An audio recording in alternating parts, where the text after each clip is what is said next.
Et bah, du coup, je suis avec toi aujourd'hui, Matteo. Donc, Matteo Fischer Giovanetti. Toi, tu es honneur de CrossFit Monticello, qui est une boxe en Balagne, donc au nord-ouest de la Corse. Une boxe qui est au bord de l'eau. J'ai vu quelques images, ça a l'air bien sympathique quand même, là où t'es. Ouais, c'est ça. Alors, CrossFit, on l'a plus. Maintenant, c'est plutôt cross-training Oui. du coup, mais on va pas tarder à le reprendre l'année prochaine. Ok, ouais. J'ai dit CrossFit, ouais, pardon. T'inquiète, y a pas de souci, c'est cool.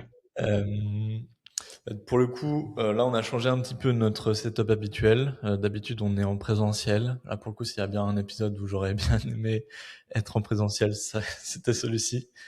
Euh, Malheureusement, pour des raisons un peu pratiques, on va devoir se contenter de la visio. Mais du coup, bon, c'est un test. L'objectif du podcast reste le même. Voilà, c'est découvrir ton parcours avec tes mots, ton vécu, et avoir un peu des insights sur tout ce que tu as appris en chemin. Euh, Toi, tu as échangé dans un premier temps du coup avec Thomas de notre équipe en rejoignant Pépi. Et quand il nous a raconté un peu ton histoire, on s'est dit qu'il fallait absolument qu'on fasse un épisode avec toi. Parce que tu as vraiment une trajectoire qui est particulière, un profil assez atypique au niveau de ta salle. Donc on va parler de tout ça, de tout ce qui fait la spécificité de ta salle. Euh, on va parler des profils aussi de tes adhérents et tout ce que tu as mis en place au fil des années. Mais du coup, avant ça, est-ce que tu peux te présenter? Alors, moi, je m'appelle Mathéo, j'ai 33 ans, j'ai commencé moi le CrossFit il y a quasiment 14 ans, donc en 2012, quand ça a démarré au tout début. Écoute, toute ma vie, enfin, dès que je suis rentré dans une salle de CrossFit, je me suis dit un jour j'aurai une salle de CrossFit. Donc c'était déjà un truc qui datait d'il y a quasiment 10 ans en arrière. Je savais pas du tout où est-ce que j'allais aller ou quoi que ce soit. J'avais aucune base en entrepreneuriat ou quoi que ce soit, mais je me suis dit ça se ferait un jour. Et avec mon ex de l'époque, en 2019, juste avant le Covid, je repars en Corse. Donc moi, j'habitais à Paris à l'époque. Je repars en Corse et je me dis bon bah là il y a rien. Moi, je me suis mis à l'haltéro parce qu'il y avait rien en attendant et je fais mon BPGEPS. J'ai ouvert ma salle de sport, ma salle de CrossFit, CrossFit Monticello à l'époque, en 2021, en septembre 2021. Et là, on est en mars 2026 et on est toujours ouvert. Et du coup, donc, tu as commencé une carrière de base en tant qu'infirmier. C'est ça, ouais, j'ai zappé cette étape-là. Si tu veux, je vais revenir sur ça, mais en gros, en 2012, j'ai mon bac. Et en gros, genre, comment ça s'appelle, t'as ma famille qui me dit, bon, faudrait choisir ce que tu veux faire, donc je commence une prépa infirmier, et en fait, en même temps, j'ai un temps libre de fou. La prépa infirmier, c'est pas le truc de malade, on a des concours à faire, et en gros, je me dis, bon, ben, je rentre de vacances, je fais un concours en me disant, je le fais. Au pire, ça passe, au pire, ça passe pas, tant pis. Et je passe mon concours, et en fait, au bout de 3 semaines de prépa, c'est bon, ça passe. Donc je suis inscrit, je passe mes euros, tout se passe bien. Et en fait, je me dis, je vais commencer le CrossFit à côté, donc je commence mes études d'infirmier. Et moi, c'est vraiment le parallèle que j'ai fait à l'époque. On est dans un monde où en gros, on met plus de soins dans tout ce qui va être santé, médicaments, etc.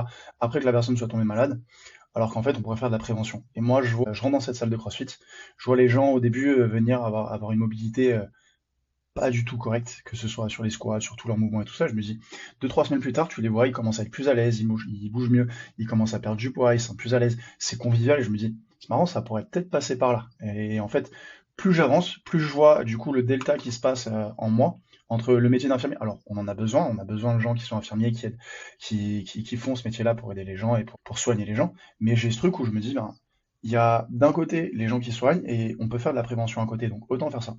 Et moi, je me leurrais par rapport à mon métier d'infirmier où je me disais, c'est sûr, je vais pouvoir faire de la prévention. Et plus j'essayais, plus je me heurtais à un mur, et plus du coup, je me défoulais en allant à au CrossFit.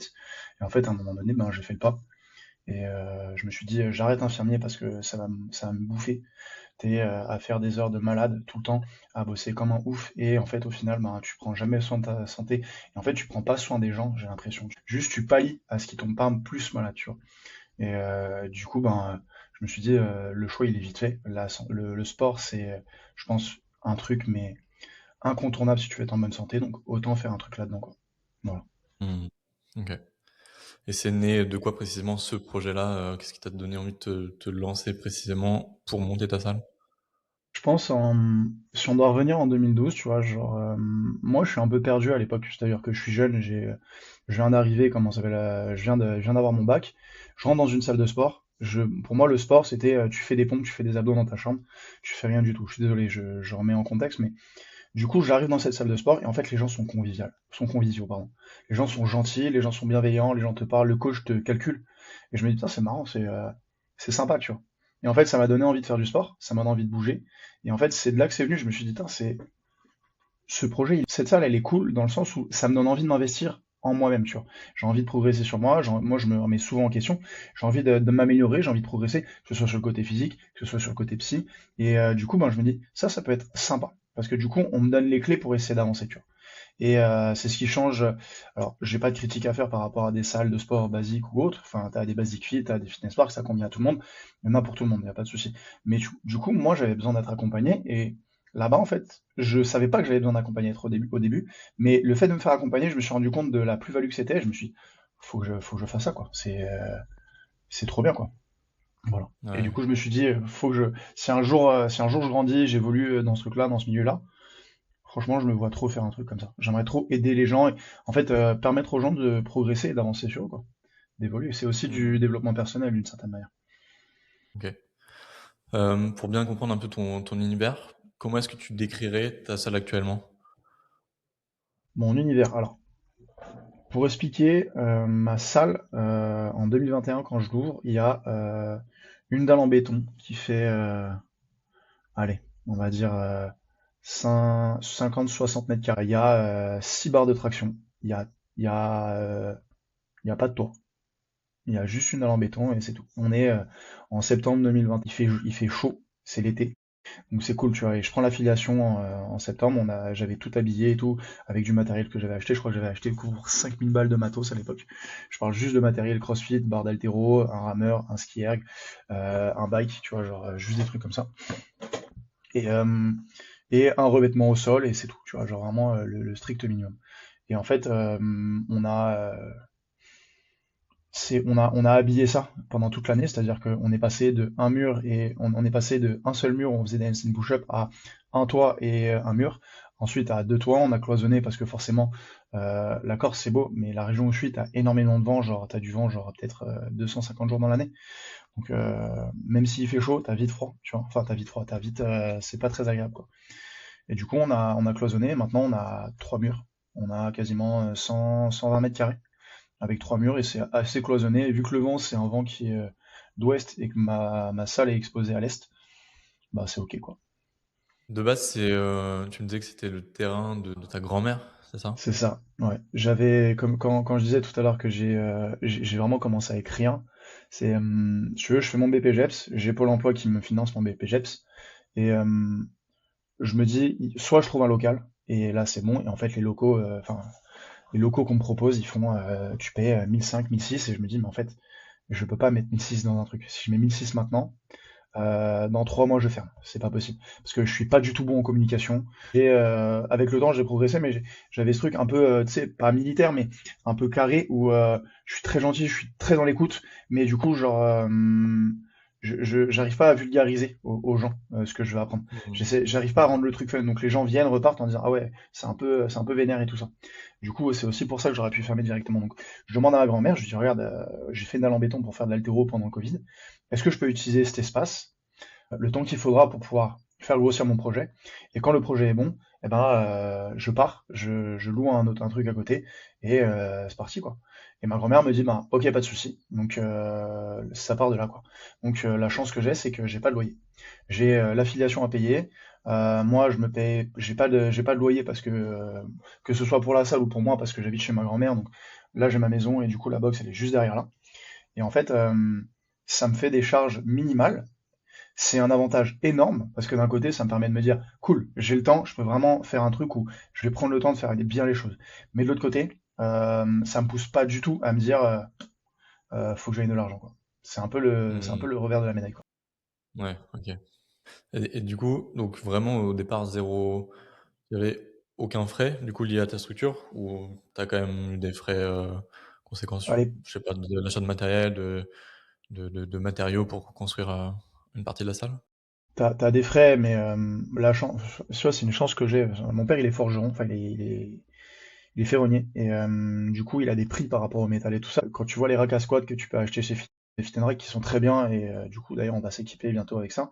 Mhm. Mon père et moi on est bricoleurs, tu vois, donc on se dit on va faire des racks nous-mêmes, on va souder les trucs, on va faire un truc pour que les gens puissent racker leur barre dedans, on va faire du matos, on va faire des racks à dips aussi pour qu'en fait tout rentre dedans et qu'on ait le moins de sous possible. Donc en fait quand tu vois que euh, toute la structure on l'a fait nous-mêmes, on a appelé personne, on a fait la dalle en béton seul, on a juste payé le matos et la main d'œuvre c'était nous quoi.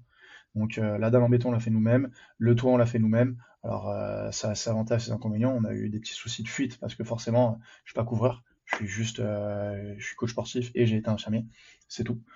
Mais ouais, t'avais ça. Et puis je crois qu'en termes de prêts, on a eu, allez, peut-être on a dû ouvrir avec 20 000 balles. Mais c'est 20 000 balles qui ont été étalées sur un an, c'est-à-dire que je les ai même pas vues passer. Moi, j'étais à Pôle emploi, je Mhm. prenais mon Pôle emploi, je jetais dans le truc, j'achetais du matos, j'achetais des trucs, on avançait petit à petit.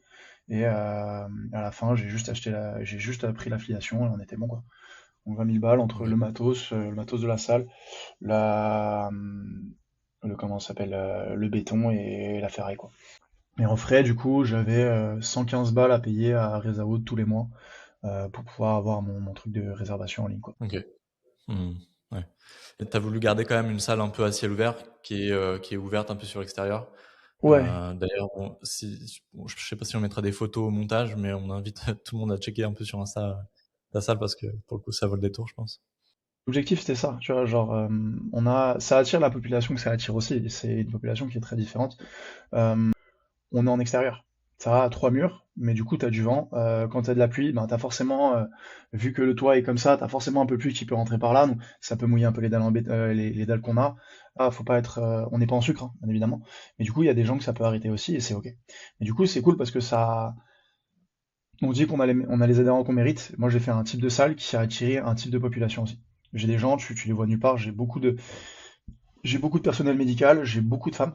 Je crois qu'on est à quasiment on va dire 75% de femmes dans la salle, t'as 25% d'hommes. Mhm. La plupart, t'as pas mal de mamans, t'as pas mal de personnes qui ont entre allez, 45 et 55 ans. Et en fait, on s'entend bien. C'est familial et c'est ce que je voulais aussi. Et le côté euh, ouvert sur l'extérieur, c'est agréable déjà en termes de paysage parce que du coup, j'ai une partie où je vois la montagne, j'ai une partie où je vois la mer. Et c'est agréable en fait, tu vois. Genre, moi, ça fait 5 ans que je bosse dehors. C'est débile, mais ça fait 5 ans que je bosse dehors. J'ai jamais été aussi heureux de ma vie. Et là, tu vois, j'ai un projet de salle l'année prochaine avec mon associé, parce que je m'associe. Et en fait, je veux un espace en extérieur. Elle m'a dit, ouais, regarde, on peut faire 350 mètres carrés en intérieur, c'est trop bien. Et du coup, on pourra donner des doubles cours. J'ai regardé, j'ai fait, ouais, non, regarde, on fait 250 mètres carrés. On avait 400 mètres du coup, pardon. On fait 250 en intérieur. Par contre, tu mets 150 en extérieur, comme ça, moi, je coach en extérieur. Parce qu'en fait, j'adore ça. Tu vois, genre, même s'il y a du vent, même s'il pleut, même s'il y a un truc, c'est un truc que je veux garder. C'est un truc que je trouve cool et qui fait aussi l'image de la salle, quoi. Ouais, ouais. Ok. Euh, moi, j'aimerais bien revenir un peu sur ses débuts, le côté très artisanal, pardon, partir de zéro. Euh, Comment est-ce que tu percevais les choses à ce moment-là? C'était quoi? Il y avait quoi dans ta tête pour te dire, je vais me lancer, j'ai pas forcément toutes les compétences nécessaires, mais je vais me former et faire ça au fur et à mesure, petit à petit. Clairement, je pense que je suis allé vraiment au culot. Plein de gens, j'ai vraiment fait l'erreur qu'on peut faire au début quand on commence, tu vois, genre, c'est bon, je suis coach sportif, je vais pouvoir m'entraîner autant que je veux, c'est cool, et puis je vais avoir des coachings dans tous les sens, c'est trop bien. J'ouvre ma salle et let's go, tu vois. Et en plus, il y avait pas de salle de CrossFit en Balagne, il y avait des gens qui faisaient du cross-training et tout ça. Alors la Balagne, c'est la région où je suis, donc c'est entre Calvi et grosso modo Saint-Florent. T'as quasiment un bassin de 30 000 habitants. Bon, t'as 60% de personnes qui ont plus de 70 ans, donc c'est pas, ça réduit un peu, mais c'est ok, tu vois. Et je me dis, en fait, si je me lance, ça va marcher. On verra, tu vois. Et puis, je pense que je suis toujours très, très optimiste, dans le sens où je me suis dit, ça va aller, ça va se passer, etc. Et je t'avoue, j'avais pas de business plan. Je m'étais dit, j'ai mis les tarifs vraiment au doigt mouillé à l'époque. Je me suis dit, bah ouais, moi, je proposerais ça, machin, etc. Et du coup, je mets mes tarifs, je crois qu'on avait, on n'a pas mis cher, mais genre l'illimité, il était pour la région en tout cas, tu vois, l'illimité il était à 85 euros. On n'a pas bougé nos prix depuis. C'est aussi un truc, on en parlera, tu vois. Mais j'ai pas du tout fait mine. L'évolution de la salle forcément aurait pu faire en sorte que je puisse augmenter mes prix. J'ai jamais augmenté mes prix, Mhm. mais pas de business plan. J'arrive vraiment en me disant au doigt mouillé, je sais qu'il y a des gens qui vont venir, de toute façon CrossFit ça plaît, c'est parti, tu vois. Et en fait, t'as des gens qui sont venus, tu vois, genre là, je crois que t'as des gens qui sont venus, mais pas autant que je voulais. Genre, la chance que j'ai, comme je te dis, j'ai pas de charge à l'époque. J'ai juste 100 balles de réserve à payer par mois, à peu près.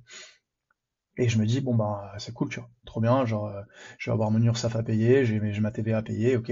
Je fais ça et j'ai quasiment que dalle, tu vois. Donc, c'est rien. Je crois que j'ai passé la première année jusqu'à, on va dire, allez, mai-juin, j'avais 25 adhérents. Donc, 25 adhérents fois 85, ça fait, allez, ça te fait grosso modo 2200 euros. Tu vois. Sur les 2200 euros, ben, moi, j'ai Pôle emploi, donc je garde. Je garde un peu, je vis dessus et je vis de manière très stoïque. Je m'achète pas de fringues, rien. Mhm. Les 2200 à peu près, et en fait, ça dépend des mois, parce que, désolé, hein, du coup, c'est une parenthèse dans une parenthèse dans une parenthèse, mais ça dépend des mois parce que Allons-y. allons-y, ouais. J'ai cette tendance à, j'ai peur de me faire payer, tu vois. Genre, c'est-à-dire que moi, j'ai un syndrome de l'imposteur énorme. J'arrive et les gens, quand ils viennent me payer, j'ai pas du tout, du coup, ce que vous avez mis en place, vous Pépi. Ce genre, c'est n'importe quoi. Enfin, si on m'avait dit que c'était possible, je l'aurais fait, mais je pense que j'étais pas prêt, tu vois, à le faire. Dans le sens où moi j'arrive, je veux faire payer les gens, mais des fois je peux attendre un mois avant de dire ah ouais, au fait, tu vois, genre le mois dernier, du coup t'es venu plein de fois et t'es venu 14 fois, et du coup je pensais, est-ce que tu penses que ça serait. Mais genre, limite, je m'excusais de demander de l'argent aux gens. Mhm. C'est dur, Ouais. tu vois. En fait, c'est dur d'avoir ce truc-là. Là, tu vois, genre depuis que j'ai Pépi, on a commencé. On a commencé mi-février, genre le mois de février c'est un mois blanc, mais le mois de mars, tu vois, les gens commencent à être prélevés et tout ça. Y a pas, y a plus de questions. Ben, regarde, toi, t'es le 5, toi, t'es le 4, toi, t'es le 8. On est que le 6. Mais du coup, tout est organisé. Les gens, ils savent quand ils vont être payés, ils vont être débités. Et c'est OK, tu vois. Et c'est mieux parce qu'en fait, moi, ça fait, je suis très patient. J'ai un côté très autistique je fais un truc de manière monomaniaque pendant 10 ans. Puis au bout de 10 ans, je me regarde et je fais un petit bilan sur ma vie et je fais, non, je peux continuer encore 10 ans, il n'y a pas de souci. Mais là, j'en pouvais plus, tu vois. Et je me suis dit, en fait, Mhm. si je veux passer au niveau supérieur, j'avais le projet d'une salle maintenant, où je vais avoir 3 000 € de charges par mois à payer. Je peux pas me dire, bah, ok, pas de souci, paie-moi le mois prochain, parce que ben, du coup, la banque, elle va me réclamer les 3 000 balles tous les mois, et si un jour je suis à 2005, alors je suis pas à 2005, mais si je suis à moins que ce qu'ils me demandent, ben, la banque, elle va me casser, enfin, elle va venir, ça va pas le faire, quoi. Désolé, Mhm. j'essaie de pas être grossier. Mais du coup, tu vois, je me dis, c'est obligé, donc c'est pour ça que je me suis dirigé vers vous, quoi. Mais ouais, je passais une année avec 2200 balles à réinvestir dans la salle, à être en mode détente à fond, mais en me disant, cool, c'est un métier passion, tu vois, tout va bien. Et je passe la fin de l'année, je me dis, bon, ben, ok, j'arrive en été, et là, c'est là que ça bug, tu vois. C'est là que je vois, en fait, qu'il y a un truc à faire, parce que j'étais fatigué. J'ai 25 personnes, j'ai 8 créneaux. Je mets trop de créneaux et du coup j'ai 8 heures de coaching par jour et avec Ouais. deux personnes par heure, tu vois, genre, et c'est le truc et je me dis ah ouais, ok, j'ai 8 heures par jour, je suis tout seul, j'ai 8 créneaux par jour, j'ai 5 jours dans la semaine, je fais 40 heures et le week-end je fais un petit mode le matin, ça me fait 42-43 heures. Mais où je vois quasiment, il y a personne, la salle est vide. Donc j'ai agrandi progressivement, il y a du monde qui est venu l'année d'après, on est passé de 25 à 45, 45. Je crois que la troisième année, on fait quasiment je fais une campagne publicitaire, on passe à 110, 115 adhérents, donc ça remplit la salle énormément. Puis après, en fait, je fais quasi un burn-out, donc je redescends. Et on Mhm. passe 2 ans à redescendre un petit peu jusqu'à là où ben, j'ai repris les rênes du truc, j'ai repris confiance. Là, je kiffe ce que je fais, tu vois, au quotidien. Et, en fait, là, ben, du coup, je suis en mode, ok, ben, on refait de la pub et du coup, on récupère des prospects. Je crois que là, depuis le début du mois, depuis la semaine dernière, en l'espace de 10 jours, on a récupéré 20 abonnements, tu vois, donc c'est cool. Ouais. Hum, mais du coup, si je dois revenir au truc, ouais, j'ai aucun business plan quand je commence. Désolé, je reprends à ta question de base parce que je suis parti par là-bas et par là-bas. Euh, j'ai aucun business plan, je suis perdu, je suis seul et je suis juste ultra optimiste en me disant, je pense que c'est ça ma force et je me dis, ça va marcher. Peu importe ce qui se passe, ça va marcher. Et c'est ce truc de, tu sais, c'est un peu c'est la différence entre l'école américaine et l'école française. Alors, j'ai, c'est juste la façon d'éduquer les gens. Mais c'est vraiment le truc de, Mhm. je n'aime pas faire des généralités, mais moi j'ai la sensation, et c'est comme ça qu'on m'a éduqué, c'est si tu fais une erreur, c'est bon, on va te blâmer, c'est de la répression toujours et toujours et toujours. Et en fait, aux Mhm. États-Unis, tu vois, genre, pour avoir fréquenté comment ça s'appelle, des Américains, des gens qui venaient là-bas, dans des salles de CrossFit, tu sens qu'ils se disent, bah c'est cool, j'ai essayé, j'ai raté, mais c'est pas grave, je m'en bats les couilles, genre, au moins j'ai essayé, Mmh. tu vois. Genre, elle a essayé, et en fait, elle a réussi, elle a essayé, elle a foiré, et en fait, elle se détache du résultat, et elle se dit, bon, bah, je recommence et je fais autre chose. Et je pense que c'est ça qui m'a aidé en me disant, bon, bah, c'est pas grave, je vais faire des erreurs, je vais en faire 1000 des erreurs, et c'est ok, du moment que je fais pas les heures principales, tu vois. Du moment que ben, je paye tous les gens à la fin du mois, du moment que je paye tout le monde, du moment que je suis convivial, je suis bienveillant avec les gens, que je suis cool, et que j'ai la tête sur les épaules, et qu'il y a un peu plus d'argent qui rentre que ce que je dois, c'est ok, tu vois. Je pense que OK. c'est ça qui a fait que ça a tenu, quoi. C'est quoi les grosses erreurs un peu structurantes qui t'ont fait, passer un cap, à chaque fois? Euh, les grosses erreurs que j'ai fait. On va parler de la TVA. La TVA, ça a été... j'ai fait une erreur simple, c'est-à-dire que j'ai reporté totalement ma TVA. C'est-à-dire que j'ai pas eu de comptable pendant un an, en me disant ça va, je peux le faire, il n'y a pas de souci. Et puis au bout d'un an, vu que ma société elle était toute jeune, ils ont pas regardé, j'avais un chiffre d'affaires qui n'était pas énorme, et j'ai fait à côté, je l'assume, hein, j'ai fait un peu de blague, tu vois, donc c'était pas forcément une bonne idée. Et, en fait, la TVA de la première année, 2021, je la paie pas parce que t'as pas grand-chose, on met la TVA à zéro, et puis c'est quand je commençais, il y avait quasiment pas grand-chose, donc c'est une année blanche. 2022, 2023, 2024 et 2025, je paie pas ma TVA. Mais quand je te dis paie pas ma TVA, c'est j'ai des relances et je dis ouais, non, mais attendez, je vais payer plus tard, y a pas de souci. En fait, genre un peu ce truc de peut-être une croyance limitante de me dire ah flemme, genre j'ai pas envie de payer d'impôts, machin, etc. Et du coup moi quand je reçois genre n'importe quoi les sous sur mon compte à la fin du mois en me disant regarde parce que je me payais pas, mais genre sur le compte pro, je me dis bon ben voilà il y a tout ça, je peux dépenser tout ça, donc j'investis, je fais des trucs, je fais des machins, genre je dépense tout. Et 2025, été 2025, là j'ai un appel.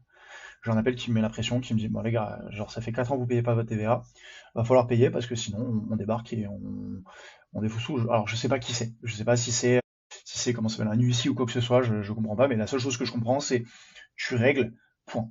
Donc on fait un plan d'étalement et je crois que j'ai quasiment 10 000 balles à payer sur non je crois que j'ai 15 000 balles à payer sur 6 mois, tu vois. Donc je me dis, ah ok, genre là mes charges elles explosent. En 2025, je fais mes charges, elles ont progressé, elles ont évolué petit à petit, dans le sens où j'ai fait un crédit, donc j'avais 300 balles de charges, plus deux trois trucs où en gros j'ai 600, 700 qui sortent tous les mois juste en logiciel et tout ça. Et derrière tu rajoutes à ça deux coachs. Tu rajoutes à ça moi qui me paye un petit peu, et en fait, et une community manager, et je suis comme ça, tu vois. Je suis juste à flux tendu. J'ai la force et la capacité de me mettre juste à flux tendu toujours tout le temps, tu vois. C'est un truc de fou. Je fais un été de fou. C'est simple, je fais un été de fou et tout mon été il passe là-dedans. C'est-à-dire que l'été, moi, souvent l'été, on s'en rend pas compte, mais autant l'hiver, j'ai ma base d'adhérents, 50, 60, 70, 80, ça reste assez stable, c'est ok. Je vis avec, y a pas de souci. L'été, c'est littéralement surmultiplié par 5 la population de la salle. T'as des drop-in à plus savoir comment faire. J'ai n'importe quoi, tu peux avoir allez, une vingtaine de drop-in par jour. C'est n'importe quoi. Et j'ai un cash flow j'ai une trésor qui explose en été. Et en hiver, si je fais pas gaffe, ben, ça redescend vite parce que je gère pas ma thune, quoi. Donc ça me sauve. Ça me sauve parce que les autres années on fait pas des étés comme ça. Là on fait un été de fou, donc ben, je rembourse, je fais un plan d'étalement sur 4 mois, on rembourse tout et c'est bon quoi. Ça c'est la faute principale que je fais.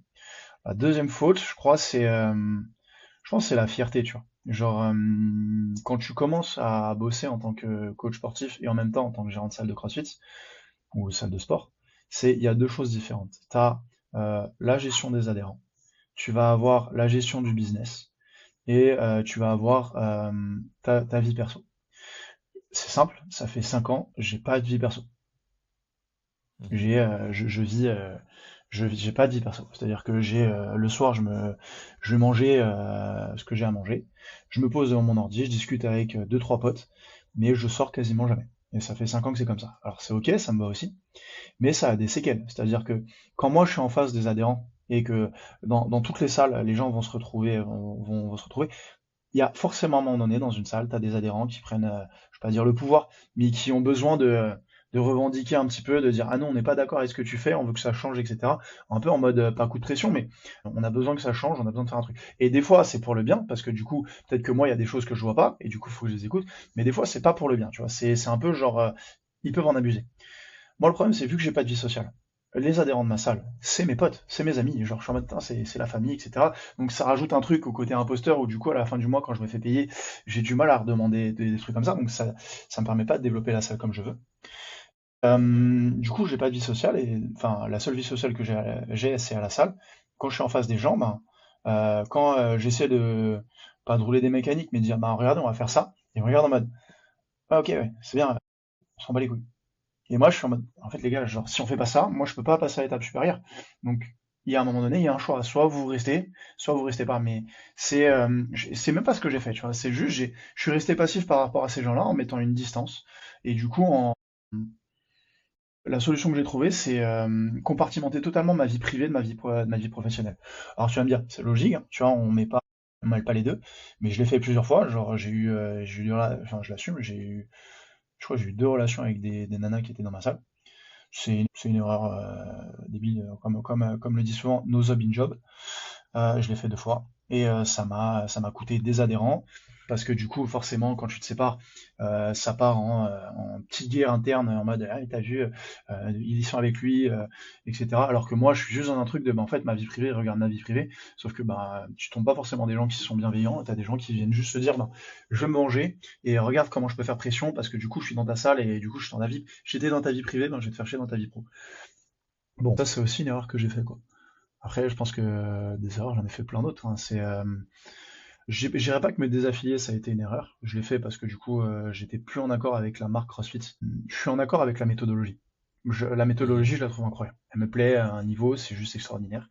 Je trouve que il y a qu'une, pour moi, c'est la voie à suivre si tu veux progresser dans ton corps, dans ton esprit, tu veux évoluer.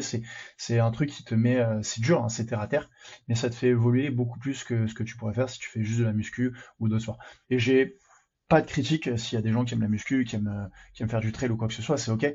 Mais moi, je suis passionné de ça et je vis que par ça, tu vois. Mais ouais, je pense que ouais, je me reconnaissais plus dans la marque. Ça a été une erreur d'un côté. Ça a été un point fort aussi, parce que du coup, ben, le CrossFit, c'est c'est souvent vu comme un sport de brutasse.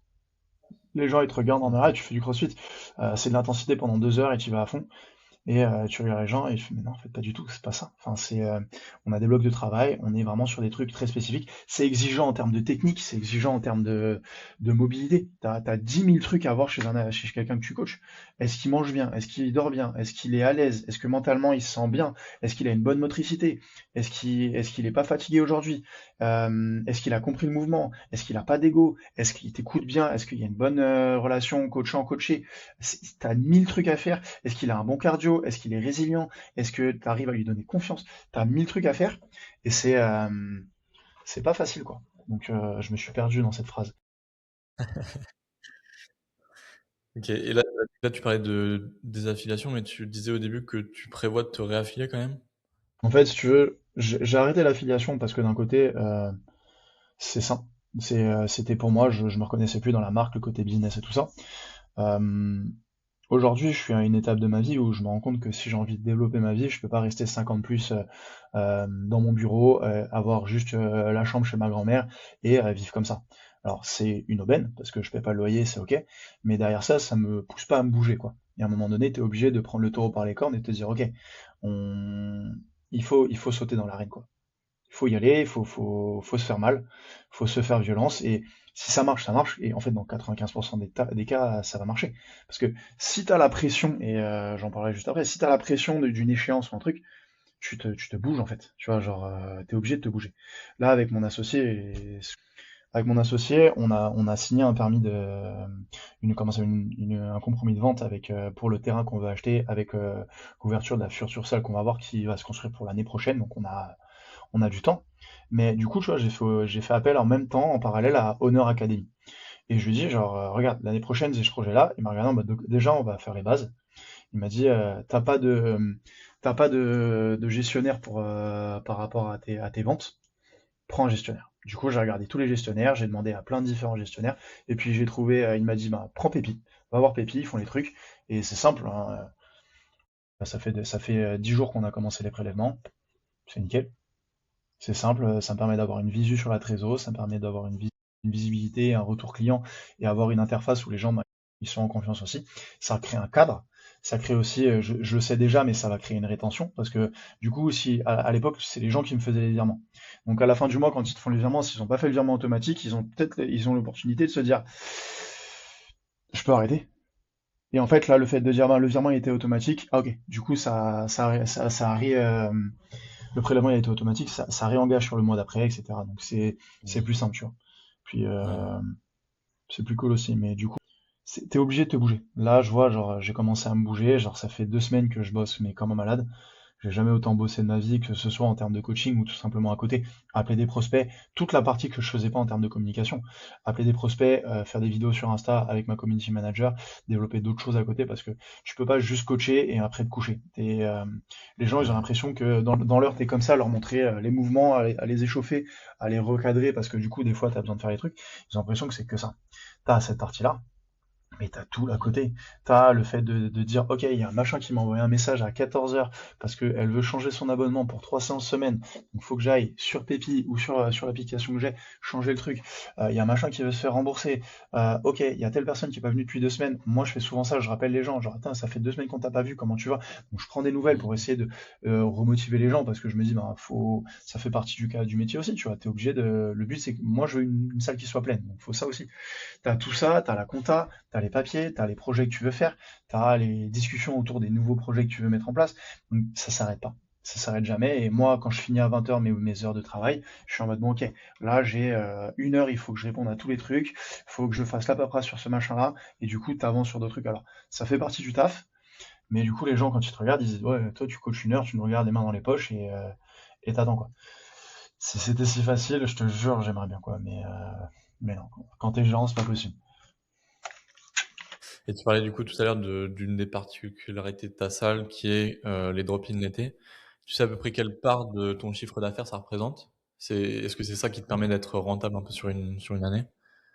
Euh, Disons, en gros, si tu veux, j'ai à peu près, on va dire, 70 adhérents. Ce qui fait que par Mmh. mois, je vais le dire honnêtement, je touche à peu près un billet de 5 000.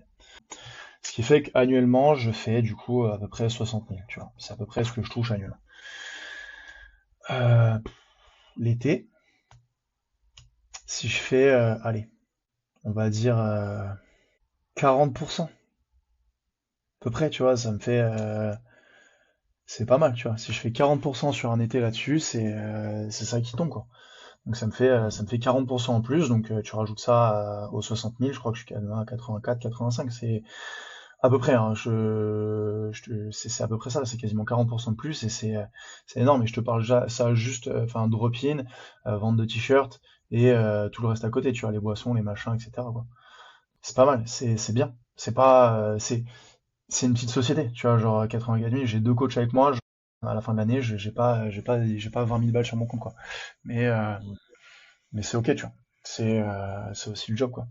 Et tu parlais d'un été en particularité qui a fait un peu exploser, tout ça. Est-ce que tu avais mis des choses en place particulièrement justement pour que ça prenne? Ou pas spécialement, c'est venu un peu naturellement? Si on prend le premier été, moi j'étais dans une dynamique en me disant les gens vont arriver. Les gens vont arriver, j'ai toujours eu ce truc-là, les gens vont arriver, les gens vont arriver, tu vois, comme si j'attendais un car rempli de bondés de touristes qui allait arriver, tu vois. Et je l'ai attendu, et en fait, il est arrivé tard, tu vois, genre l'été 2022. J'arrive fin juin et je vois personne, pas de résa, et je vois la moitié des gens d'Aran qui bon voilà c'est chaud, c'est la saison, tu comprends, c'est très saisonnier en Corse. Du coup t'as Mmh. 9 mois, t'as du monde, et puis après à partir de juin ils arrêtent tous, enfin une grosse partie qui arrête en disant bon là on se revoit en septembre parce que j'ai 2 mois pleine balle, et c'est normal, ils bossent sur ça parce qu'ils ont besoin de faire des sous, et c'est logique quoi. C'est le nerf de la guerre de toute façon. Et du coup je crois que je passe de 25 adhérents à 10 adhérents, et je me dis ah, ok d'accord, merde, tu vois. Et vous en avez parlé dans un podcast, mais c'est là que je rencontre Xav de CrossFit Agora. Mhm. Ouais, c'est Xav. En fait, Xav, ils arrivent à 10, genre devant la salle. Ils sont montés à pied. Ils étaient logés à 5 minutes de la salle. Et moi, j'étais en cours à 7 heures du mat. Je suis en train de faire mon cours avec deux adhérents. Je discutais et tout, je faisais mon truc. Et je vois 10 pélos qui arrivent devant et qui me font salut. Du coup, ouais, on voulait savoir, est-ce que du coup, ça serait possible de s'entraîner? On est du coup les nageurs sauveteurs de Valagne. On est là pour la saison, c'est possible. Et là, je regarde et je fais, bah ouais, carrément, complètement. On est le 1er juillet. Je me dis, ouais, carrément, avec plaisir. Et du coup, vous voulez venir quand? Et là, Marie, elle fait, bah, c'est maintenant. Et je fais, ah, ok. Et du coup, genre, je dis le tarif, je crois que à l'époque, ils voulaient venir la semaine, donc j'avais mis un limité et tout ça. Je crois que j'avais mis 75 balles, un truc comme ça. Parce que du coup, c'était des touristes et je me suis dit, j'avais peur d'afficher mon prix de 85 balles illimité. Je leur ai dit 75 en stress, tu vois, genre, limite, je fais un prix. Et ils sortent tous un billet. Ils me font, ok, tiens, pas de souci, ben voilà, on t'a payé le mois. Et je me retrouve avec, du coup, enfin, c'est con, mais 600 balles dans la main, et je fais, non, ils étaient 10, donc ouais, ça fait quasiment avec 800 balles dans la main, je me dis, putain, j'ai fait la moitié de mon mois, quoi. Et je te jure, je bug et je me dis, ok, d'accord. Donc je mets les 800 balles, et puis ça se passe bien, tu vois, ils sont cool, il y a la moitié qui font du crossfit, t'en as qui font de la force athlétique, je leur apprends, je découvre le truc, moi ça me met un pump de fou, parce que bah, avoir ta salle qui est pleine et coacher des gens qui sont motivés, qui sont déter, Ouais. ça me sauce de fou. Donc, premier jour, et puis en fait, le mois de juillet, c'est souvent un mois qui est calme jusqu'à mi-juillet. À partir de mi-juillet, ça explose. Mi-juillet, je crois que j'ai 20 appels dans la journée. Le 14 juillet, j'ai 20 personnes qui m'appellent. Je bug. Matin à 7 heures, je finis mon cours à 8 heures. Là, j'ai un premier appel. Oui, bonjour, on voudrait venir aujourd'hui, est-ce que c'est possible? Ouais, bien sûr, pas de souci, je vous note, vous êtes combien? On est 5. Ah d'accord. Donc 5 qui part d'un coup. Et moi, mes cours, ils sont à 8 max. Donc je me dis, ah, ok, d'accord, bah, bon, pas de souci, on va faire 5. Mais du coup, je sais que j'ai déjà 4 personnes sur le cours, tu vois. Donc ça va être compliqué. Je me dis, on va faire le cours à 9. Ok, on va faire le cours à 9. Donc je note les 5. Puis 5 minutes après, t'as un autre gars qui m'appelle. Il me dit, on est 3 pour le cours de 17 heures. Et je remplis ma journée en 1 heure. Et là, je fais, d'accord, donc ma journée, je fais une journée comme ça, et en fait, je remplis toutes mes journées comme ça. Les gens qui t'appellent pour la semaine d'après, etc. J'ai pas de système de réservation. Sur Pepi, vous avez Quicksell. C'est simple comme bonjour. J'en parle parce que du coup, faut que j'en parle, mais j'ai personne qui m'a réservé une séance d'essai par lui-même, sans passer par moi avant. Parce qu'avant, je mettais mon numéro de téléphone, les gens m'appelaient, et du coup, c'est moi qui réservais sur l'appli en mode, ok, je te note, pas de souci, drop-in, etc. Et c'était bon. Là, j'ai une séance d'essai qui s'est réservée, j'ai un drop-in qui s'est réservé dans la semaine, cette semaine. Les gens ils réservent par eux-mêmes. Donc en fait, ça m'enlève une charge mentale de fou. Dans le sens où là, j'ai pas encore vécu le premier été, mais je sais qu'avec Quixel, les gens, bah, on a déjà mis les liens sur Insta, je l'ai mis sur le site internet. Je sais que les gens, ils vont réserver par-dessus et ça va se faire plus facilement et ça va être cool, quoi. Mais voilà, je crois que c'est le premier été, il m'a fait me dire, ok, j'ai pas fait une erreur. Parce que en fait, pendant 1 an, je te le dis, mon ex de l'époque le sait, quand on dormait, je me retournais 18 fois dans la nuit à me dire, ça va passer. Le matin, j'étais motivé de fou, mais la nuit, tu te réveilles avec des angoisses en te disant, putain, genre, même si j'avais pas de charge, à me dire, en fait, les gens, ils aiment pas. Et moi, genre, j'ai cette capacité à spéculer, à me dire, c'est sûr, les gens, ils aiment pas, et les gens, ils viendront pas, et machin. Et le matin, je suis en mode, déter de foot, et vraiment Dr. Jekyll et Mr. Hyde. Le matin, je suis en mode, c'est bon, je vais tout donner, ça va passer. Puis le soir, je commence à me dire, bon, ok, je commence à ruminer, ça se trouve, il viendra pas. Et ça se passait pas, quoi. Donc, ouais, le premier été, il m'a surmotivé. Le premier été, il m'a fait me dire, j'ai pas fait une erreur, pas de souci, je reprends une affiliation la deuxième année. Puis la deuxième année, on est passé de 25 à quasiment 45 adhérents. Troisième année, là, on a explosé, on est passé à 110. Quatrième année, on est redescendu un petit peu parce que j'ai fait moins de publicité, j'ai fait un burn-out. Les adhérents l'ont ressenti, et du coup, il y a une distance, puis on a arrêté l'affiliation. Donc j'ai perdu quelques personnes aussi. Mais là, je crois on a plafonné quasiment à 70-75 cette année. Et là, allez, depuis 10 jours, on a repris 20 personnes, donc on est déjà à renouveau à 95, quoi. Voilà. Bah, du coup, j'aimerais bien profiter un peu de ton expérience. Tu parles de burn-out, qui est quand même un truc assez profond. Je pense qu'il peut toucher aussi pas mal de gérants de salles. Tu parles aussi de l'aspect solitaire dans la gestion. Comment est-ce que toi, tu as géré un peu cette charge mentale associée à la gestion de ta salle? Et comment est-ce que tu as fait pour justement ne pas t'écrouler pendant ces années-là? Le truc, c'est que c'est insidieux. On a tous ce truc-là.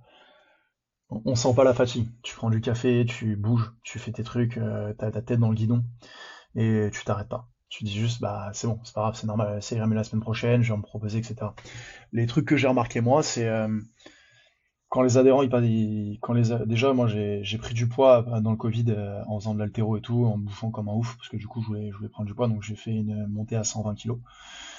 C'était bien, c'était pas que du muscle, hein, c'était même pas du tout du muscle. Et écoute, en fait, tu le sens pas arriver. C'est-à-dire que moi, j'ai pris des habitudes où en fait, je me suis renfermé sur moi-même. Donc t'as un côté un peu dépression aussi qui joue. La salle ouvre, on commence, on démarre, mais en fait, dès que les adhérents sont là, ça prend de l'énergie de coacher les gens. Ça prend une énergie de fou, donc en fait, je me lève à 7 heures, ça me dérange pas de me lever à 7 heures, il n'y a pas de souci. Je me lève, je suis poli avec les gens, je suis posé, il n'y a pas de souci. Dès que les gens ils sont pas là, j'ai envie de dormir. J'ai envie de dormir tout le temps. Mais ça, quand je te dis mais tout le temps, c'est n'importe quoi. J'ai une heure de creux, plutôt que de rester à la salle et de me dire bah je vais m'entraîner ou un truc comme ça, parce que moi je m'entraîne que le matin, ou m'entraîner ou faire un truc pour la salle ou quoi que ce soit. Non, non. Je vais me poser, je vais m'allonger dans mon lit. Je vais me mater une vidéo YouTube pendant 15 minutes, je vais me faire une sieste. Je me réveille de la sieste, je suis en pleine forme, je me lève de mon lit, j'arrive dans la salle, je suis éclaté. J'ai mon corps qui me dit non. Et ça a été ça pendant 4 ans. Jusqu'au jour où je me suis dit en fait c'est simple, je fais plus de sieste.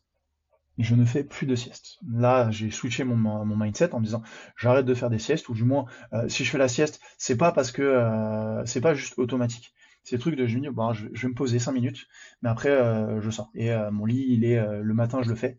Comme ça, j'ai pas le truc de me dire ah bah le lit il est défait, je peux me rentrer dedans. Tu vois, genre je l'ai fait et du coup je le redéferai. Je vais le redéfaire genre à 22 heures ce soir, mais en attendant, mon taf il est là et tout ça. Donc t'as ça, c'est insidieux parce que tu vois pas la fatigue.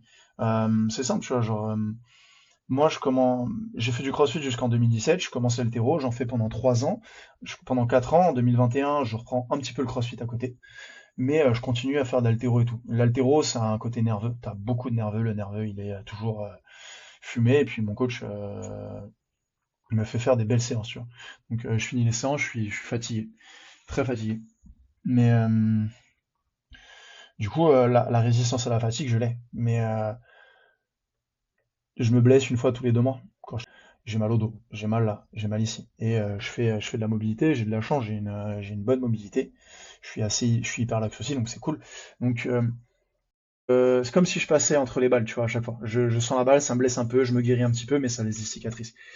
Et je fatigue de fou. Je fatigue. Des fois, j'ai des dimanches où en fait, je reste dans mon lit toute la journée. Quand je te dis je reste dans mon lit toute la journée, c'est je ne fais rien. Mais rien du tout. Genre, je scrute le plafond pendant 2 heures, j'écoute de la musique, mais je fais rien. Mais vraiment rien. Et en fait, je suis éteint. C'est-à-dire que j'ai envie de rien faire, je sors même pas. On est en Corse, ce que tu disais tout à l'heure. Alors, d'ailleurs, tu viens quand tu veux. Venez quand vous voulez visiter. Mais Avec on plaisir. est en Corse, on a une très belle région. Je sors jamais. Je vais jamais monter en haut d'une montagne juste parce que j'ai envie de kiffer et de voir la vue. Je vais jamais à la plage. Ou alors en hiver parce que ben j'aime bien baigner l'hiver parce qu'il y a personne et puis parce que du coup je me baigne et j'aime bien le froid. Tu vois, c'est un truc ce truc-là. C'est le bon pays pour avoir froid. Pas du tout. Et du coup c'est ce truc-là. Tu vois, genre je sors jamais. J'arrive jamais à déconnecter. Tu déconnectes pas. Donc ouais, désolé si on reprend sur le burn-out, c'est ça. T'es en fatigue, c'est insidieux, mais tu te dis que ça va venir et qu'à un moment donné, ça va passer. Tu t'arrêtes jamais, tu pars, t'as la dissociation vie pro, vie perso, euh, et t'es tendu en fait. T'as tellement de casquettes et t'es tellement pas guidé par les gens qui t'entourent. Parce que ben, tu vois, genre ma grand-mère, t'as mon frère qui est venu s'installer en Corse, ils comprennent pas. Tu leur en parles, tu dis ah, je suis fatigué, ils te regardent, bah, t'as qu'à faire ça. Tout ce que tu fais, ça te paraît une montagne. Aujourd'hui, j'ai pris le taureau par les cornes, je me couche, il est 22 heures. Une fois je me couche, il est 22 heures, je suis en pleine forme quand je suis le matin, et j'ai ma to-do list de choses à faire le lendemain. Je note toutes les choses à faire, et c'est pas genre, ah ouais, ça je le ferai la semaine prochaine, c'est je le fais maintenant, ou alors la seule raison pour laquelle je le fais maintenant, c'est parce que du coup, il y a une logistique à mettre en place, et du coup, je dois faire un truc, du coup, j'ai besoin de tel truc, tel truc, tel truc, genre, je sais pas, n'importe quoi, une visseuse, je dois faire un travail à la salle, et du coup, ben, c'est mon frère, ou c'est là-bas, et je l'ai pas encore budgété le truc, et c'est tout. Mais, tu te fais une montagne de tout, donc tu repousses les trucs, et tu vois, genre on parlait de l'URSSAF tout à l'heure, ou même tout simplement de la TVA, j'ai mis 4 ans à la payer, juste parce que ben, je me disais, ah je ferai ça la semaine prochaine. Puis tu reçois un courrier, tu paniques, et puis le courrier tu le poses sur le côté, il s'entasse avec tous les autres courriers que t'as, et 6 mois plus tard t'as oublié qu'il était là, et puis tu te dis, ah attends, merde, c'est vrai, il y avait ça, où est-ce que c'est? Et c'est fini. Là, t'as ça. Tu rajoutes à ça la phobie des papiers. Dès que j'ai un papier, j'ai l'impression qu'il faut faire 10 000 trucs et c'est un enfer, alors qu'en fait, ben, tu prends 10 minutes à te faire un peu chier et tu règles ton truc sur un pot.gouv ou sur le truc et c'est fait et c'est fini et ça prend 4 secondes et c'est réglé. Sauf que souvent, tu te dis, bah non, ça va prendre, il y a 10 000 étapes et c'est dur à faire, quoi. Je sais pas si j'ai répondu. Ok. Si, si, si. Si, si, très clair. Tu parlais aussi du coup de ton associé qui est arrivé, il me semble, il y a 2 ans et demi. Au départ, elle était stagiaire, c'est ça? Au début, elle était adhérente. Elle était adhérente pendant 2 ans et là, à la rentrée septembre 2025, ouais, on est en 2026, c'est ça? Septembre 2025, elle a démarré son BPGEPS et du coup, bon, BP qu'on a, il est à Bastia, donc pardon, 2 fois par semaine à Bastia. Et Ok. coach là, quand elle peut. Et tu me disais l'autre jour au téléphone que bah, son rôle était pas, enfin, était assez important aussi pour toi, dans le sens où ça t'a permis de discuter juste et de décharger un peu mentalement aussi de tout ce que tu avais autour de Ben, ta salle. la chance que j'ai, c'est on n'a pas parlé de ça, mais moi à côté, je fais beaucoup de CrossFit. J'aime faire du CrossFit, donc je m'entraîne énormément. Je fais une grosse programmation. J'ai pas de niveau. Vraiment, j'ai pas de niveau. Je m'entraîne et c'est très bien. Aucune prétention là-dedans. Mais tu vois, je m'entraîne beaucoup. Je prends plaisir à m'entraîner. C'est un truc. Je me verrais m'entraîner toute ma vie. Le jour où je m'entraîne pas, je suis pas bien. C'est comme ça. Euh, Quand je parle de CrossFit, moi, en tant que personne, je peux parler par rapport à, je m'adapte à tous les gens. La personne en face de moi qui a 55 ans, je vais pas lui faire faire ce que je fais. Il n'y a pas de souci. Et du coup, ben, quand elle va faire ses renforcements musculaires, qu'on va faire des excentriques pull-up ou des trucs comme ça, c'est ok pour elle, ça lui convient. Moi, à côté, quand je fais mes muscle-up, mes barres d'haltéro, parce que j'adore l'haltéro et tout ça, c'est mon truc à moi. Mais quand je parle aux gens de moi, ce que je ressens, tu vois, genre, on parlait de la solitude, quand je parle de mon ressenti par rapport au CrossFit, par rapport aux sensations que j'ai, par rapport à l'entraînement, par rapport à ce que je ressens au quotidien dans mon entraînement, t'as peu de gens qui comprennent ça. Et j'ai un ami à Bastia avec qui je vais m'entraîner une fois par semaine, avec qui on peut en discuter, et même d'autres potes à Bastia avec qui je discute, je parle du truc et on capte tout de suite. Mais la salle que j'ai, ben, forcément, c'est une salle où ben, les gens font, c'est plus de la santé. Et c'est pas pour être péjoratif, c'est de la santé, ils ont pas envie de faire de compétition, et c'est ok, et il n'y a pas de souci, de toute façon, c'est ça. Quand je parle de compétition, quand je parle de performance, ben, je me sens seul. En face de moi, j'ai des gens qui captent pas ce que je veux ce que je veux dire. Donc, soit je suis pris pour un fou, soit je suis pris pour une machine de guerre. Et du coup, dans les deux cas, j'ai pas ce que je veux, parce que je veux pas être pris pour une machine de guerre. Je suis pas du tout ça, et je veux pas être pris pour un fou non plus. Je veux juste être pris de. Je suis un gars qui se questionne, et au quotidien, je me questionne sur mon entraînement en me disant, regarde, j'ai fait ça, est-ce que je pourrais pas progresser sur ça, et tout ça. Donc, on revient sur ça. Et ta question, ben, si j'y reviens, c'est avec du coup mon associé, et elle est arrivée il y a 2 ans, elle a un passé sportif. Donc on peut déjà en connecter avec ça. On discute de ça et elle m'a aidé. Tu vois, genre j'ai eu une rupture très compliquée et du coup qui a failli me coûter la salle à l'époque parce que du coup, comme on en parlait tout à l'heure, la personne était dans la salle et c'était un peu chaud. Et du coup, ben, elle a été là. Donc, elle était là en soutien. C'est ma meilleure amie, tu vois. Elle était là en soutien, elle m'a aidé énormément. Elle m'a dit, ah, je suis avec toi, je suis là, il y a pas de souci. Et c'est con, mais elle m'a tenu à bout de bras, tu vois. Et là, elle est maman, elle a 3 enfants, elle est infirmière libérale. Et à côté de ça, elle est là, et elle me dit en mode, ok, t'inquiète, ça va aller, il y a pas de souci. À prendre des nouvelles, à me dire, ok, regarde, on va faire ça, à me sortir de la salle. On allait faire des randonnées. On allait faire des trucs, tu vois, des trucs qui m'ont permis de, justement, on parlait du burn-out, qui m'ont permis de sortir de ça et qui m'ont tiré vers le haut. Et puis petit à petit, ben, de manière bienveillante, elle m'a permis de me questionner, elle m'a fait casser plein de croyances limitantes, toute la spéculation que je pouvais avoir sur les gens et qui me montait la tête en me disant, ben, c'est des adhérents, ils sont cool, et puis s'ils viennent pas, ben, ah ouais, mais c'est parce que ben, il y a ça et machin. Et du coup, moi, plutôt que de par ego, je me dis, c'est sûr, ils m'aiment pas, ou c'est sûr, je fais quelque chose de mal, ou tu vois, genre toujours à me matrixer la tête, alors qu'en fait, juste ils étaient malades, juste ils avaient peut-être pas envie de venir et c'est ok. Ben, ça m'a fait changer. Ça m'a fait accepter que les gens, ben, ils sont pas moi. Et que moi, je propose un service pour ces gens-là. Et c'est ok s'ils refusent mes conseils. C'est ok s'ils sont pas d'accord. C'est ok. Parce que du coup, on a le droit de pas être d'accord, tu vois. Et c'est pas que j'avais pas envie qu'ils soient pas d'accord, mais moi, je vivais comme une frustration de, ça se trouve, ben, ils reconnaissent pas ma valeur. Ça, j'étais dans l'insécurité de plaire aux gens. Ou tout simplement, j'avais envie de plaire à tout le monde. Je voulais que tout le monde m'aime. Et le fait que quand tu as envie de plaire à tout le monde, tu plais à personne. C'est un truc que j'ai compris. Et c'est dur, tu vois, de se dire, j'avais tellement envie que les gens m'aiment, d'une certaine manière, que du coup, ben, tu te perds dans tout ça. Et du coup, tu rajoutes ça au syndrome de l'imposteur, tu rajoutes ça au burn-out, tu rajoutes ça à la spéculation. Dès que la personne elle me disait un truc qui me convenait pas, je me braquais, j'étais fermé, j'étais en mode ah ouais, mais en fait, il y a ça, etc. Et en fait, Inès, ça m'a permis de faire ça, tu vois. Inès, ça m'a permis de me dire, mais en fait, gros, tranquille, quels sont les faits? Qu'est-ce que tu peux faire? Donc, il y a eu un travail de ça. Et derrière, elle m'a aidé petit à petit à structurer la salle en me disant, regarde, peut-être que tu pourrais faire ça, peut-être que tu pourrais faire ça. Et en fait, ça a changé plein de choses.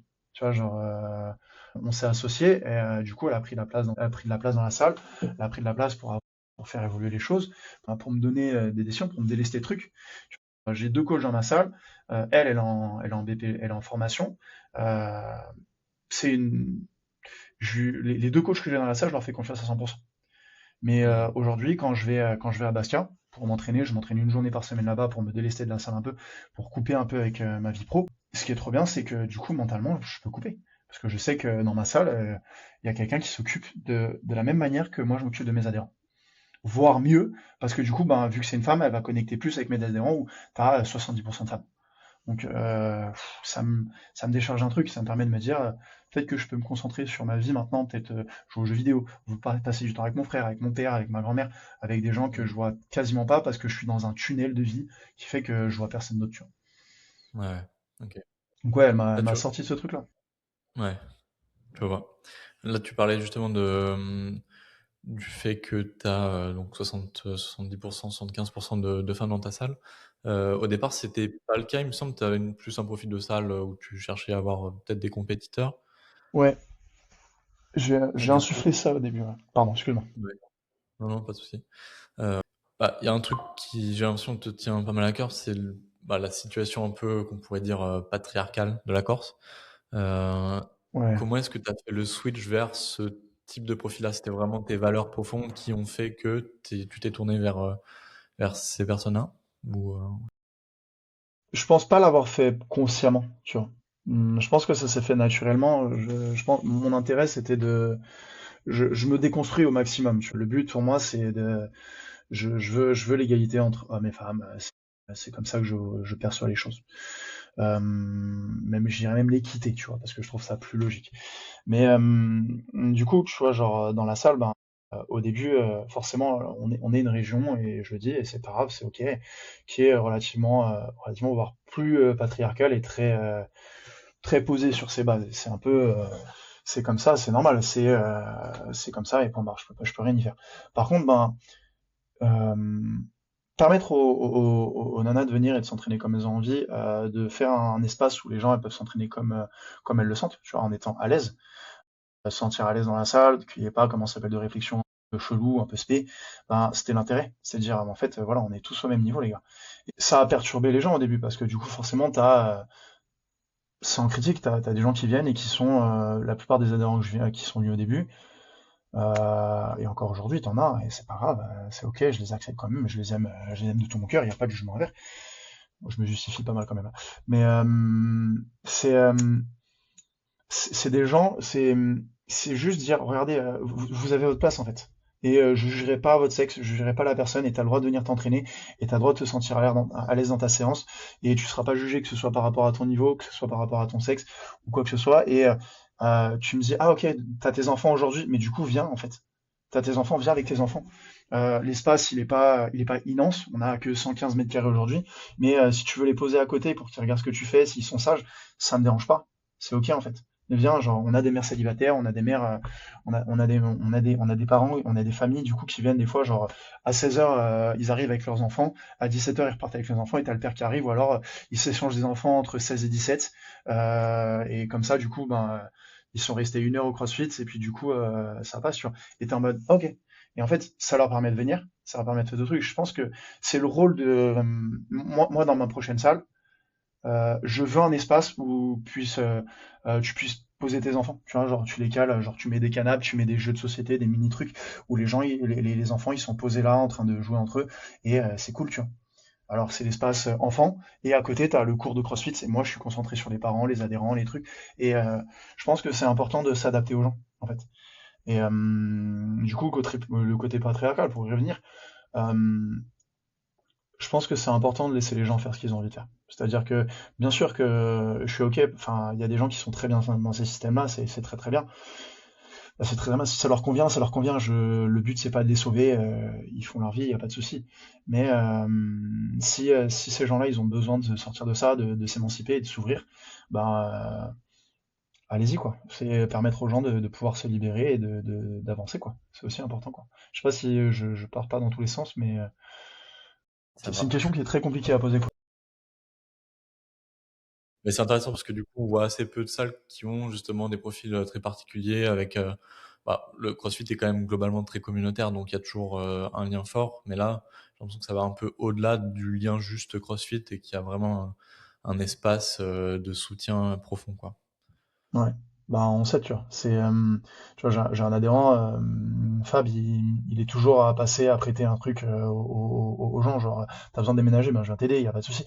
Il est toujours là. Et en fait, c'est ce que j'essaye de mettre en place, tu vois. Genre, un truc où on peut discuter, on peut se parler. En fait, on a un truc qui s'appelle merde, je l'ai plus, la communauté de destin encore. Alors c'est un terme pour dire qu'en gros, ton problème est mon problème et on peut s'aider de toute manière. Et c'est vrai, en fait, on est un microcosme en Corse, on est 300 000. Mon voisin, s'il a un souci et que je peux l'aider, je vais l'aider. Genre, mon voisin, genre, j'ai la fille de mon voisin qui m'a appelé il y a 3 mois pour me dire, ouais, écoute, mon père, il va pas très bien là, il faudrait voir, je crois qu'il est tombé dans la salle de bain, etc. Alors, il était tombé, il s'est relevé, mais j'aimerais bien voir et tout, est-ce que tu connaîtrais pas une infirmière? Et je suis en mode, bah écoute, déjà, je vais y aller, parce que du coup, j'étais infirmier avant, donc pas de souci, je peux voir. On y allait avec une amie qui était infirmière aussi, et on a pris des nouvelles, on a discuté, on a regardé ce qu'on pouvait faire, et puis on a fait les choses. Ça prend 20 minutes. Mais du coup, mon problème, c'est ton problème. Si toi, tu vas bien, moi, je vais bien. Et en fait, ça permet de se dire qu'il y a un soutien général, tu vois. C'est quand on dit que la Corse c'est une population qui est relativement vieillissante et plutôt âgée, bah, les gens sont isolés. Si on peut essayer de connecter les gens entre eux, c'est cool aussi. Parce que du coup, on est dans une ère, je pense, où on est de plus en plus opposés, divisés, la gauche, la droite, l'extrême gauche, les hommes, les femmes, les woke, les pas woke, les machins. C'est tellement opposé que du coup, on se regarde tous en chien de faïence avec nos petits pics comme ça. Et je pense vraiment que c'est juste, on se rend compte qu'on a les mêmes problèmes en fait au quotidien. Genre, on a tous les mêmes problèmes. À la fin de la journée, Benjamin, t'as envie de manger et d'avoir suffisamment sur ton compte en banque. J'ai envie de la même chose. C'est pas pour autant que ben je vais te mettre des bâtons dans les roues. Et par contre, si je peux t'aider sur un truc, je t'aide sur un truc. Et si tu m'aides sur un truc, tu m'aides sur un truc. Et en fait, c'est ce truc de service donnant-donnant qui est cool quoi. Ça n'empêche que forcément, ben t'es obligé de moi dans mon business, je suis obligé de faire un truc monétaire et tout ça. Mais du coup, ben remettre ce truc-là au goût du jour en Corse, c'est important. Parce que ben, plutôt que de se cracher dessus, ben, se tirer vers le haut, je pense que c'est la meilleure chose à faire. On a tendance à toujours se dire, ah mais tu vois, le voisin, il a ça. Je vois beaucoup dans le CrossFit aujourd'hui, enfin sans critique, c'est ce truc de se dire, ah mais il a fait plus de reps, mais c'est parce que du coup, t'as vu, il a fait des demi-reps, et il a fait moins de reps, et de toute façon, je suis plus fort. Ouais, c'est bien. Ça, on met ça de côté. À la fin du moment, à la fin du WOD, on a tous fait notre WOD. C'est cool. T'as fait ton WOD, j'ai fait mon WOD. Et ben, c'est cool. Et ça va, ça se passe bien au taf. Comment ça a avancé ton déménagement? Et c'est ça, parce qu'en fait, on est les mêmes, que tu sois infirmier, médecin, euh, que tu aies ton affaire, que tu sois businessman ou quoi que ce soit, on est juste deux crossfitters à la fin de la journée. Et c'est OK. Hmm. Et Ouais. si c'est OK, trop bien. Et je pense que c'est ça, c'est revenu au fait qu'on est juste des êtres humains et on a le même problème et c'est tout. J'aime bien cette phrase, c'est une phrase, je crois que je sais pas dans quelle langue c'est Lazor Latsmera, qui veut dire en gros regarder à hauteur d'yeux, d'œil, tu vois. C'est se regarder dans les yeux plutôt que de se regarder en fonction du statut que tu peux avoir. Je pense que c'est un truc qui ferait du bien à tout le monde, parce que du coup, plutôt que de vouloir diviser et de vouloir se regarder en mode qu'est-ce que j'ai de plus que toi ou qu'est-ce que j'ai de moins de toi, tu vois, enfin, avoir ce truc de complexe d'infériorité ou de supériorité, eh ben, le fait de juste dire ben, revenir à l'humain, tu vois, qui t'es et qui je suis et pouvoir avancer. Je pense que c'est un truc qui nous ferait tous du bien, quoi. Clairement, je pense que tu as raison de rappeler ce qui devrait être en tout cas des bases, des essentiels. Euh,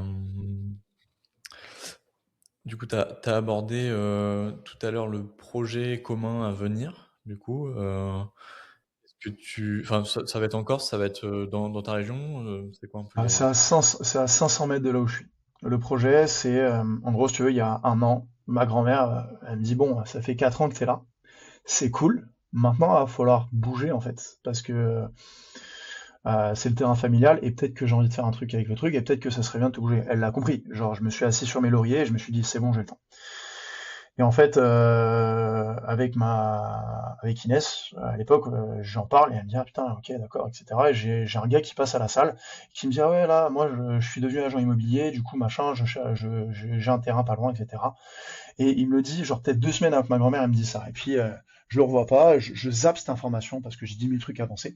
Et il revient une semaine après que ma grand-mère elle me dit ça, et je lui dis attends mais t'as toujours ce terrain et tout ça. Il me dit ouais, tu veux qu'on aille le visiter? On va le visiter, et en fait, go en fait. Tu vois, genre je vois le terrain, je me dis putain, genre on peut y aller quoi, ça peut être pas mal.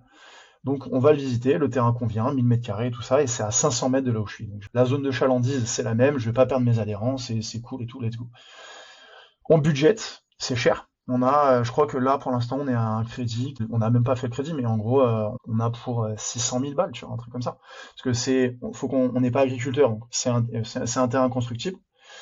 Et en plus de ça, du coup, faut qu'on fasse le hangar. Bon, le hangar est est autofinancé par des boîtes de panneaux solaires, c'est ok, mais du coup, ça nous fait des sous à sortir avant de pouvoir réduire le truc.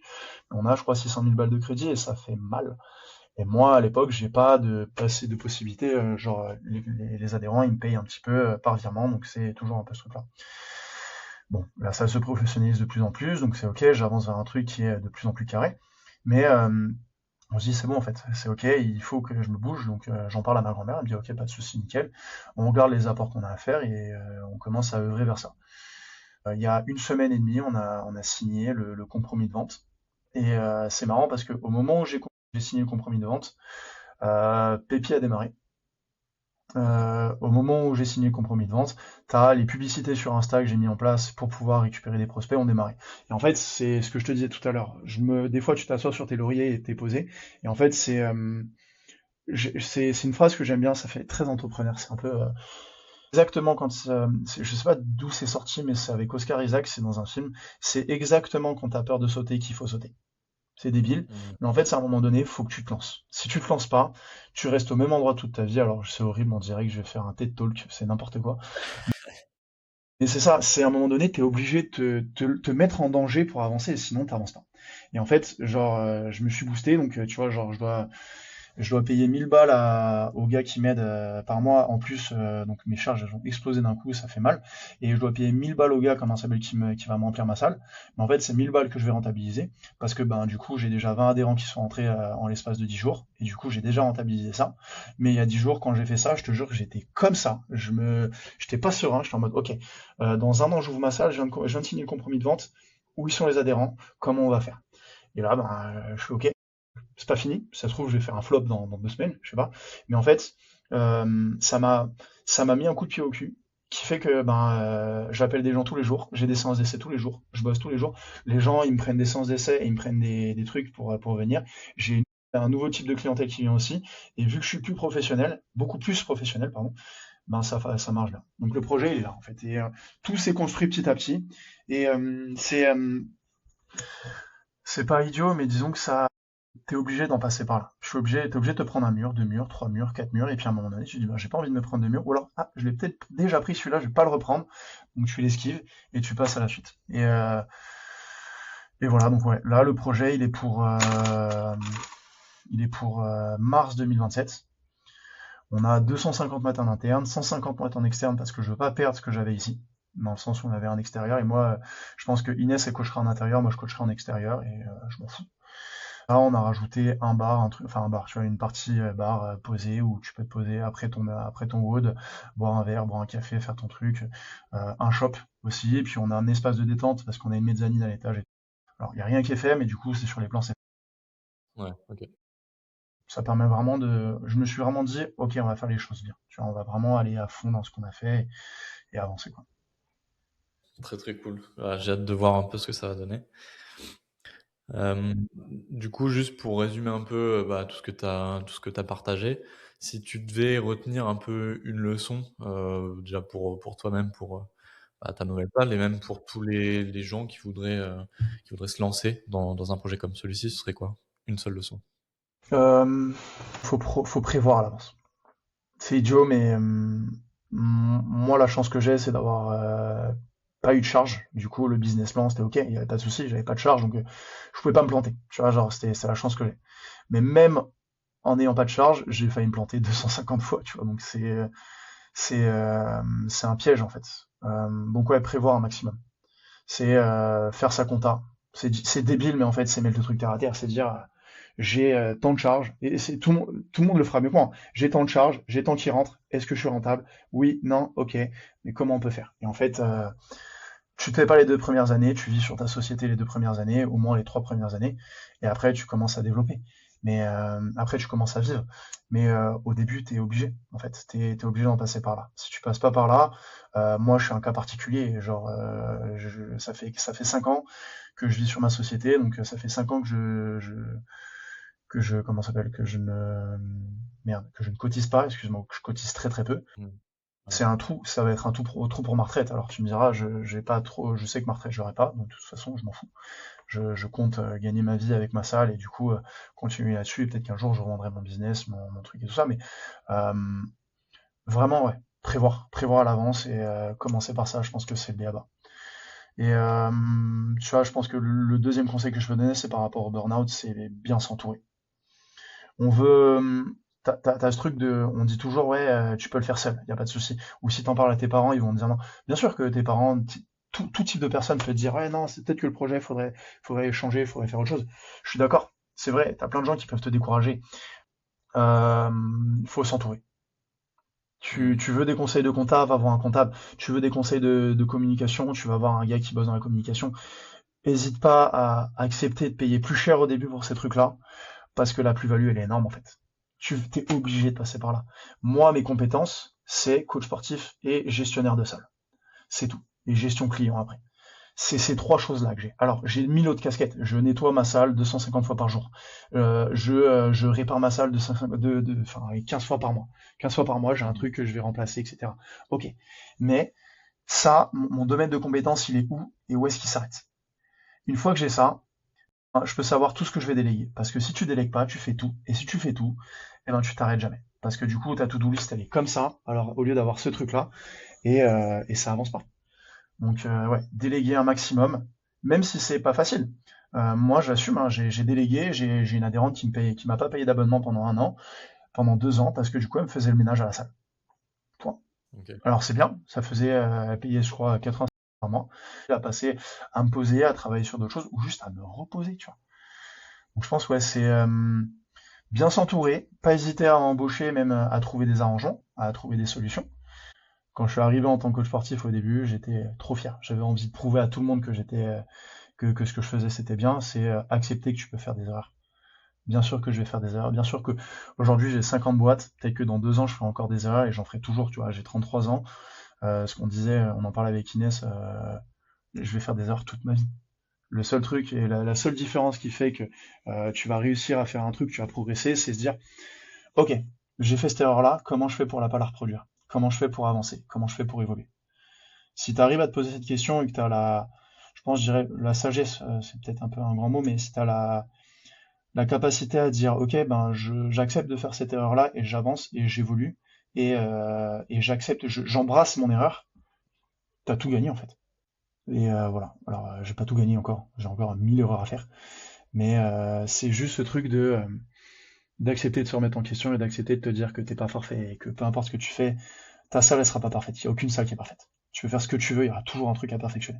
Il y a des bases à avoir. La gestion client, être convivial, être un bon coach, être à l'écoute de tes adhérents. Je pense que c'est la seule chose à faire, mais c'est tout. Voilà, ça fait 250 conseils. Tu m'as dit une phrase, je t'en ai dit 1000. C'est bien, mais je pense que c'est un tout, quoi. T'es obligé de passer par tout ça. Non, bah, écoute, merci pour le partage, ça fait pas mal de tips, un peu pour tous ceux qui vont regarder cet épisode, donc c'est très, très cool. J'espère qu'ils Juste l'ont pour regardé en terminer, x2. ouais, peut-être. Juste pour terminer, est-ce que tu aurais en tête quelqu'un que tu voudrais, recommander pour ce podcast? Quelqu'un qui t'inspire, dans l'entrepreneuriat sportif ou une histoire qui t'inspire? Ceux qui, ceux qui m'impressionnent et qui m'ont marqué, c'est Julien et Gilles de CrossFit Turnos. Alors, ils sont pas chez vous, mais ils font bien les choses. Et Julien et Gilles de CrossFit Turnos, ils me régalent dans tout ce qu'ils font. OK. Bon, Julien, il est athlète. mais c'est un très bon coach. C'est un des meilleurs coachs que je connais et il est posé. Il y a vraiment ce truc qui est incroyable. Chez lui, c'est un jeune, il est jeune, il a quoi? Il a 10 ans, quasiment 10 ans de moins que moi.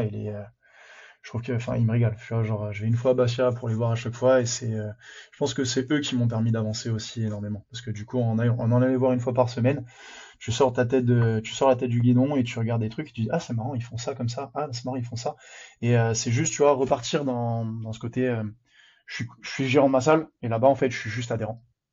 Je vais juste faire un road avec Julien, avec Gilles, et je vois comment ils font les choses. Alors, pas je copie, mais je regarde et je me dis, ah, ok, on fait les mêmes choses là. Ah, ok, il y a ça. Ah, mais il a la même problématique que moi. Ah, mais lui, eux, ils ont fait ça pour pouvoir faire. Et putain, ce bâtard, il a mis ce truc-là pour pouvoir nettoyer la salle. Peut-être que je vais l'acheter, ça peut être pas mal, tu vois. Ça, c'est bien. Ouais, et, ça, c'est sur le côté général. Et en fait, je suis reparti loin là. Mais, mais ouais, c'est Gilles et Julien parce qu'en fait, ils ont monté le truc de toutes pièces. Ils ont cravaché comme des oufs. Et en fait, je les ai en admiration par rapport à ça parce qu'ils ont rien lâché et ils ont un très beau projet. Ils le montent à merveille et c'est très cool, quoi. Voilà. C'est noté, peut-être qu'on aura l'occasion d'échanger avec eux aussi dans le cadre du podcast. Bah, merci beaucoup, Mathéo, d'avoir fait ce podcast avec moi. C'était très cool. Je pense qu'on a appris pas mal de choses. J'ai bien apprécié ton histoire. Et puis, bah, je te souhaite plein de réussite aussi pour la suite de tes projets. Merci à toi. Merci à Thomas aussi qui m'a permis de développer Pépi. C'était cool. Je vais pas faire de comparatif. Je vais faire un comparatif avec toutes les applications de réservation que j'ai eues. Je pense que c'est la plus fluide, c'est la plus simple, la plus logique. C'est ultra basique, mais c'est simple comme bonjour et c'est vraiment ça régale quoi. Donc merci pour l'appli, merci pour le suivi parce que du coup forcément dès que j'ai une question, on répond dans la demi-journée. Dès que j'ai un truc, enfin il y a un suivi qui est génial. Et en fait c'est con mais tu vois genre je crois que pour changer d'application, je citerai pas celle que j'avais avant. Pour changer d'appli, j'ai- la dernière appli, j'étais chez RezaWatch, je suis passé chez quelqu'un d'autre, et chez RezaWatch, j'ai mis 6 mois à me mettre en place. 6 mois avec 25 rendez-vous. Là, j'ai eu un rendez-vous avec Thomas, il m'a expliqué les choses, comment ça fonctionnait. Et en fait, il m'a expliqué l'appli, et en fait, il y a des choses que j'ai oubliées parce que forcément, j'avais des choses à faire et j'ai pas tout capté. Et en fait, je pose une question, c'est ultra facile. J'ai un petit menu de roulant à droite, je peux faire mon truc. Je pose la question, dans les 15 secondes, t'as un bot qui m'a répondu, et puis dans la demi-journée, ça a été checké par un de vos consultants, et j'avance. J'ai jamais mis autant de trucs en place que depuis ça, et franchement, ça régale. Donc, merci à vous, et franchement, c'est cool. Bah, ça fait plaisir. Ouais. Tant mieux. C'est bien. On essaie de simplifier au maximum bah, votre travail. Déjà que vous avez beaucoup de choses auxquelles vous devez penser au quotidien. Alors si on peut faire notre part en simplifiant votre vie là-dessus, c'est parfait. Bon, vous régalez, les gars, c'est cool. Ça fait trop plaisir. Top. Merci Mathéo. Merci à toi, Benjamin.